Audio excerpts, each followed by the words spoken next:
Baik, Mbak Yeni, saya ingin mendalami kenapa Arab Saudi mengirimkan delegasinya sementara Uni Emirat Arab tidak mengirimkan delegasinya. Sebetulnya kenapa? Kenapa sampai sekarang Iran rasanya sendirian di antara negara-negara yang ada di Asia Barat, di Timur Tengah ini? Ya, jadi sepertinya Uni Emirat Arab traumanya lebih dalam. Karena mereka lebih dekat juga kan, jaraknya kan cuma selemparan batu kira-kira dengan Selat Hormuz itu dipisahkannya. Jadi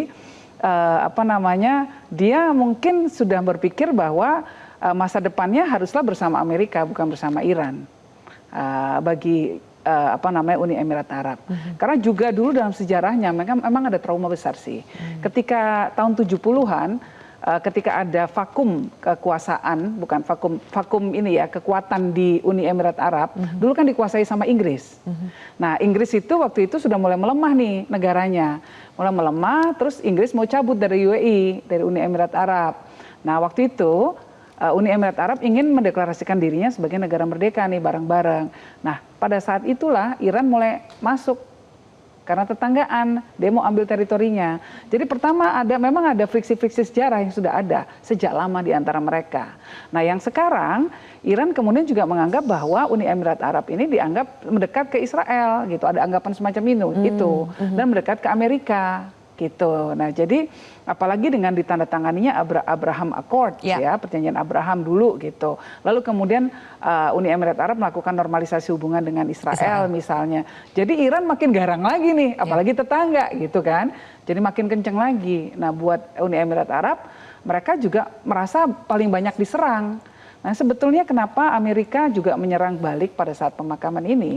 Salah satu alasan yang dipakai Amerika adalah ini Iran nyerang-nyerang negara-negara Teluk. Nah, Iran tuh negara-negara Teluk memang banyak yang nggak cocok sama Iran. Jadi kayak Bahrain misalnya. Bahrain tuh nyalahin Iran. Karena Bahrain itu mayoritas adalah Syiah. Sementara pemerintahnya Sunni. Nah, tahun 2011 dulu ada pergolakan di mana pemerintah di demo massal, demo besar-besaran lah oleh masyarakat yang Syiah ini. Bahrain pemerintahnya menganggap ini Iran nih yang provokasi nih, gitu loh. Nah, kayak Saudi juga kan, urusannya di Yemen misalnya gitu ya, lalu Libanon, Hizbullah, Houthi semuanya dianggap proksi-proksi dari Iran nih. Nah, mereka semua itu merasa terganggu negara-negara ini. Iran menyuplai senjata kemana-mana, termasuk ke Hamas. Nah, itulah yang kemudian membuat ketegangan-ketegangan hubungan selama ini. Ini yang banyak tidak dipahami oleh masyarakat Indonesia. Dipikir Timur Tengah itu sama semua, enggak. Sebetulnya ini enggak akur, sangat tidak akur gitu. Sudah ada hubungan historis yang panjang ya? Sangat, betul gitu. Jadi yang buat saya yang menarik adalah Saudi datang, walaupun dia banyak diserang, termasuk lihat kena serangan bom juga dari Iran, tapi tetap datang. Ini artinya dia menunjukkan bahwa Saudi tetap ingin agar ada normalisasi hubungan lagi dengan Iran. Baik. Nah, ini yang paling buat saya menarik sekali, karena berarti Saudi berbeda sama Uni Emirat Arab sekarang. Oh, oke. Prof, seharusnya tatanan dunia ini sekarang berbeda ya, semenjak adanya agresi Amerika Serikat Zionis Israel terhadap Iran. Menurut Anda apa sekarang polanya itu seperti apa? Kubu atau kutubnya itu sekarang di mana? Antara Iran di satu sisi, kemudian sekutu Amerika di satu sisi. Bagaimana sekarang hubungan mereka? Pertama yang kita perlu lihat dulu ya adalah setelah katakanlah Trump mengatakan ini sudah berakhir MOU-nya, what next gitu kan? Terutama juga untuk Iran. Jadi kalau saya lihat bahwa Iran akan menunggu sampai dia mendapat serangan.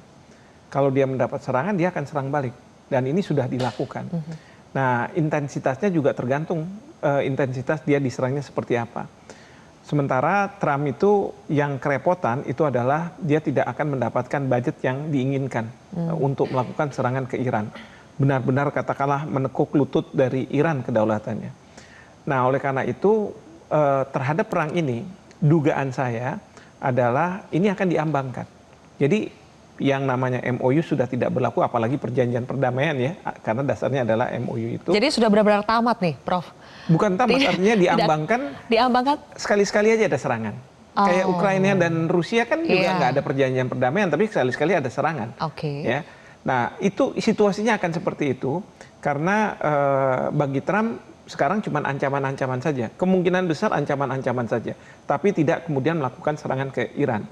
Nah, Iran dalam posisi pokoknya kita harus bersatu. Kita tidak boleh runtuh kedaulatan kita. Meskipun di dalam Iran tadi sudah disampaikan ada yang pro demokrasi, tapi ada juga yang hawkish juga. Mereka menyalahkan presiden dan menteri luar negeri Iran karena kesepakatan ini dianggap tidak berpihak pada Iran sekali begitu ya.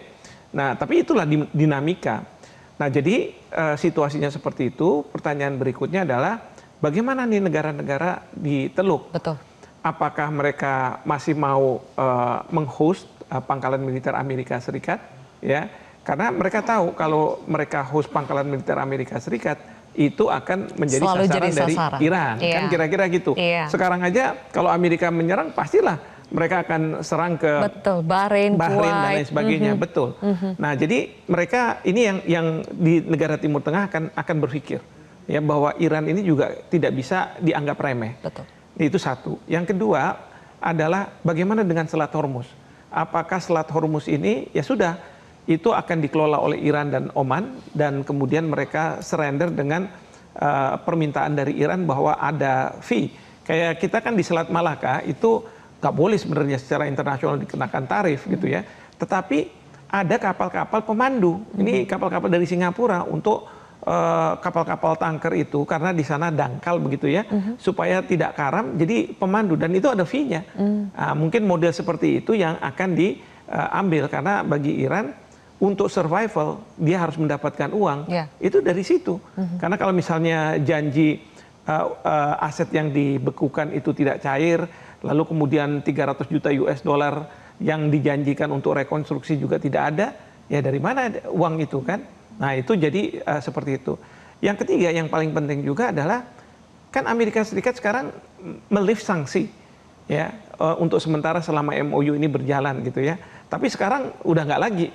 Nah, pertanyaannya adalah apakah banyak negara yang akan mau berhubungan dengan Iran, ya kan? Secara terbuka, ya karena ternyata kalau saya lihat dari reaksi di NATO kemarin pertemuan, Trump ingin supaya negara-negara NATO ikut dalam perangnya, tapi mereka masih bilang mereka masih belum percaya nih sama Trump, sehingga yang terjadi adalah Trump tidak mendapatkan dukungan yang kuat dari negara-negara NATO. Mereka masih tetap tidak mau terlibat, ya apalagi Spanyol yang selalu dimaki-maki oleh Trump gitu ya.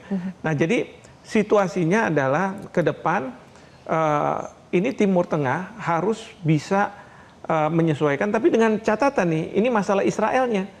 Karena Israel ini dia sangat khawatir bahwa kalau misalnya negara-negara di Timur Tengah ini akan ada katakanlah perdamaian, jangan-jangan ini bisa berpengaruh pada eksistensi dari Israel di sana begitu ya. Apalagi kalau misalnya kekuatan Iran sangat bisa berpengaruh untuk bisa melakukan serangan-serangan ke Israel. Nah, yang paling sekarang dikhawatirkan oleh Israel itu sebenarnya Turki.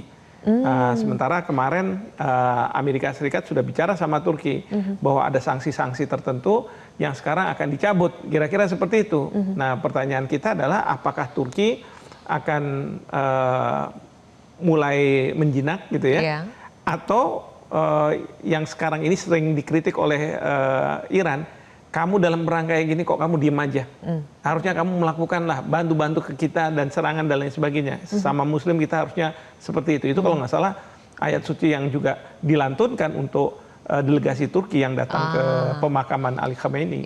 Iya, oke. Jadi banyak pesan sebetulnya di situ ya. Betul. Baik, nanti Mbak Aisyah kita akan bahas lagi usai jeda pemirsa. Kembali lagi kita ingin menganalisis sebetulnya sekarang babak barunya ini akan kemana arahnya.